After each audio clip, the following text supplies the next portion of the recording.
One of the troubling signs of our times is that I now seem to have an uncomfortable suspicion of any political organization whose name includes the word family. This makes me a little queasy to admit, of course, because I like families. I think families are important. They are the fundamental bedrock of society. They are the pinnacle of cooperation and selfless sacrifices. In many cases, they are the ground floor for one of the most important and yet undervalued tasks, the care and raising of children. And yet, lately, I feel as if certain family-focused organizations have been getting a little distracted, perhaps? Consider my own local Family Policy Institute of Washington. Now, when I try to think of issues that directly relate to the well-being of families in my state, I think of things like community support for single mothers or low-income parents, better educational opportunities for children, tax advantages for married couples, heavily subsidized contraception, better familial support for state prisoners. I thought that when I came to prison that I wouldn't be able to be a father like I want to be with him. Cubby Camp was one of many of the programs that we're offered here in the Department of Corrections that gave me a way to offer him a gift. But the Family Policy Institute of Washington seems very focused on, of all things, gender identity.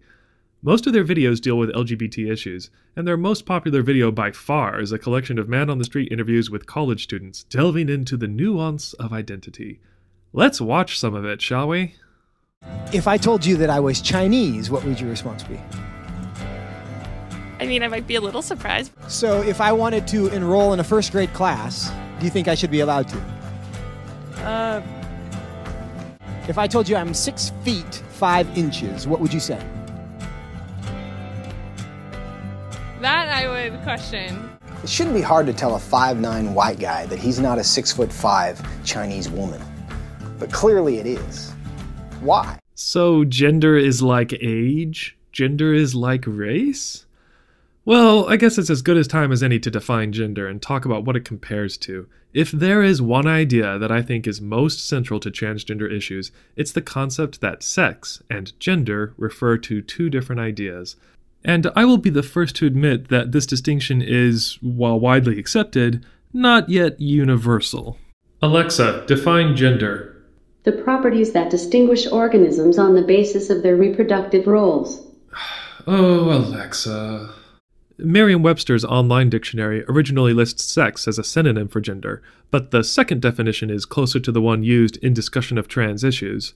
So, using this dictionary as a jumping-off point, sex is defined as either of the two major forms of individuals that occur in many species and that are distinguished respectively as female or male, especially on the basis of their reproductive organs and structures. While gender is defined as the behavioral, cultural, or psychological traits typically associated with one sex.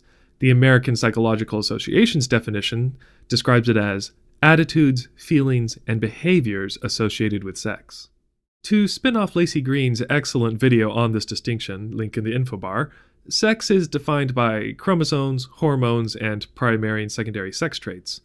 Gender is defined by, well, a huge, messy pile of ideas. Blue versus pink, skirts versus pants, short hair versus long hair, princess versus plumber, alto versus tenor, silk versus sandpaper. For now, let's just give it phrases like gender identity, gender roles, and gender expression. It seems to me that terms male and female tend to be used to describe sex, while man, woman, boy, and girl tend to be used to describe gender. One way of seeing the distinction is to consider the saying that animals have sex, but not gender. The way I like to think of it is that gender traits, rather than sexual traits, are what you use to categorize 99% of the people you interact with. Quick, look at this picture. Can you spot the genders? For most people here, your brain probably naturally categorizes them as either man or woman. How is this possible if you can't see their hormones, chromosomes, or genitals? Well, the answer is that you use their gender. Hairstyle, body shape, clothing, voice, etc.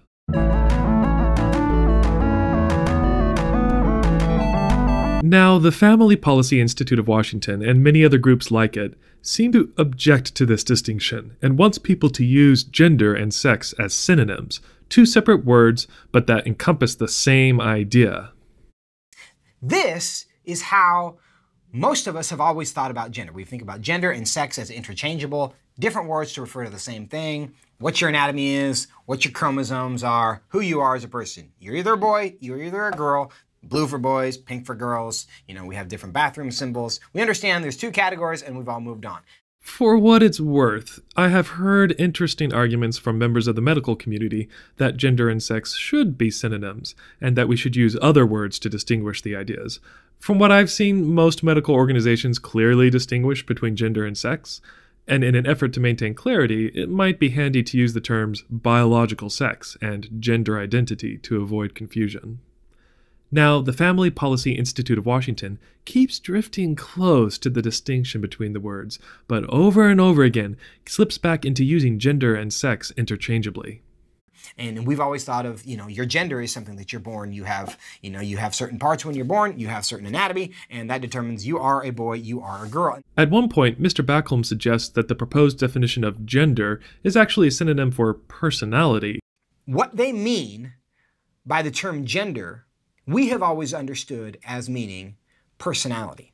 So if you substitute, in all of their language, everything you read, every time you hear their conversation, all of this strangeness about all the different ways that they're using gender is not something that you are, it's something that you do.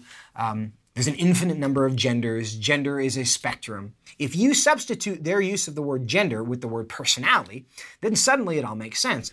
I give points for an effort at understanding, but I don't think it's really an accurate comparison. When you categorize people just by looking at a picture, I don't think you are really judging their personality. Why are we deciding that we need to change the common understanding of the word gender in order to create all this confusion, to communicate something that everybody understood in the first place? People are different. We all agree on that. Why then do we need to contort the word gender to make that point? It's true that for a long time, gender and sex referred to the same thing, but using them as distinctive terms was proposed back in the 1970s, and now the different definitions are what is common. We don't need to use the word gender, I suppose, but it's incredibly handy. It's already used by professionals in the non-biological sense, and otherwise it would just be a simple redundancy of the word sex. To sum up, we need a word to describe this second row of categorizations.